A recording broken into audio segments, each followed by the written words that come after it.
బతకనైతి నేను ఒంటరిగా బతకనైతి ఓ బామా నువ్వు ఎంత చక్కటి దానివమ్మ మళ్ళీ ఏ దేవుడు పంపినా బామ నాగంబావుల సాయ నాగంబావుల సాయ నడిపెంత సంకటమే నీ నవ్వెంత శృంగారము నీ మాటెంత బంగారము ఓ బామా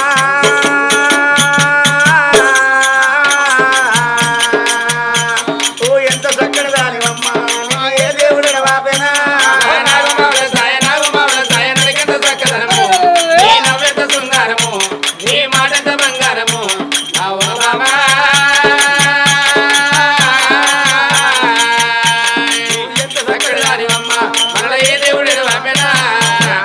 కలిసి ఊరికి వంగపల్లికి వేసిన కానీ వీళ్ళు అన్న చెల్లెల దంటోలున్నది కానీ ఆలు మొగల దంట కాదన్నారమ్మా